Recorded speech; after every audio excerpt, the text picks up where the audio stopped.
જય હિન્દ મિત્રો. આજે આપણે વાત કરીશું એક એવા ભારતીય જાસૂસ વિશે જેમને પોતાનું જીવન રાષ્ટ્ર માટે સમર્પિત કરી દીધું. હા મિત્રો, આજે આપણે વાત કરવા જઈ રહ્યા છે ભારતીય જાસૂસ રવિન્દ્ર કૌશિક વિશે.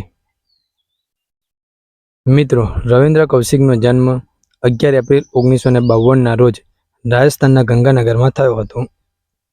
તેમના પિતા ભારતીય વાયુસેનામાં અધિકારી હતા. તે ગંગાનગરની એસડી કોલેજમાંથી ગ્રેજ્યુએટ થયા.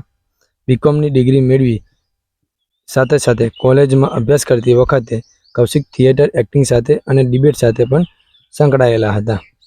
અને એક દિવસ થિયેટર એક્ટિંગ જોવા માટે આરએનડબલ્યુના અધિકારી પણ આવ્યા હતા અને તેમને તેમની એક્ટિંગ ખૂબ જ ગમી.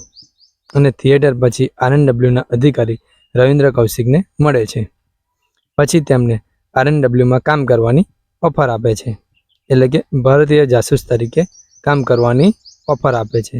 રવિન્દ્ર કૌશિક રાષ્ટ્રપ્રેમી હોવાના કારણે આ ઓફરને સ્વીકારી પણ લે છે. પછી રવિન્દ્ર કૌશિકને પાકિસ્તાનમાં ગુપ્તચર કાર્યકર્તા બનવા માટે દિલ્હીમાં 2 વર્ષ તાલીમ આપવામાં આવી. તેમને મુસ્લિમ તરીકે રહેવાની પણ તાલીમ આપવામાં આવી. તેમને ઉર્દુ ભાષા શીખવવામાં આવી. તાલીમ આપ્યા પછી 1975માં તેમને પાકિસ્તાન મોકલવામાં આવ્યા. રવિન્દ્ર કૌશિકે ઇસ્લામ ધર્મ અપનાવ્યો, સુન્નત કરાવી અને તેને નબી અહેમદ શાકિર નામ આપવામાં આવ્યું. કરાચી યુનિવર્સિટીમાં સફળતાપૂર્વક પ્રવેશ મેળવ્યા પછી તેમને એલએલબી પૂર્ણ કર્યું. સ્નાતક થયા પછી તે પાકિસ્તાન આર્મી કમિશન ઓફિસર તરીકે જોડાયા અને આખરે મેજરના હોદ્દા પર બઢતી પામ્યા. તેમને અમાનત નામની સ્થાનિક છોકરી સાથે લગ્ન કર્યા અને એક છોકરાનો પિતા પણ બન્યા. 1979 થી 1983 સુધી રવિન્દ્ર કૌશિક પાકિસ્તાની લશ્કરી અધિકારી તરીકે કામ કરતા હતા અને આરએનડબલ્યુને મૂલ્યવાન માહિતી પરત મોકલતા હતા. ભારતના તત્કાલીન વડાપ્રધાન ઇન્દિરા ગાંધી દ્વારા તેમને ધ બ્લેક ટાઇગર બિરુદ આપવામાં આવ્યું હતું.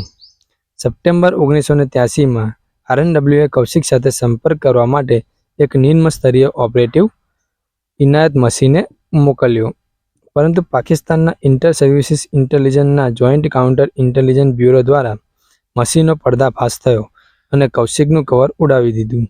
રવિન્દ્ર કૌશિકને પકડી લેવામાં આવ્યો અને સિયાલકોટના એક પૂછપરછ કેન્દ્રમાં 2 વર્ષ સુધી ત્રાસ આપવામાં આવ્યો. 1985માં તેમને પાકિસ્તાનની સુપ્રીમ કોર્ટે મૃત્યુદંડની સજા ફટકારવામાં આવી. બાદમાં પાકિસ્તાનની સુપ્રીમ કોર્ટ દ્વારા આ સજાને આજીવન કારાવાસમાં ફેરવી નાખવામાં આવી.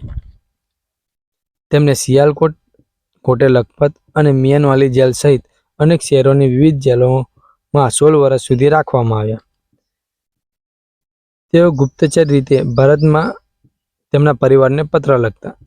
તેમને તેમના એક પત્રમાં લખ્યું હતું કે ક્યા भारत जैसे बड़े देश के लिए कुर्बानी देने वालों का यही हाल होता है. નવેમ્બર 2001માં પાકિસ્તાની સેન્ટ્રલ જેલ મિયાનવાલીમાં હૃદય રોગથી તેમનું અવસાન થયું.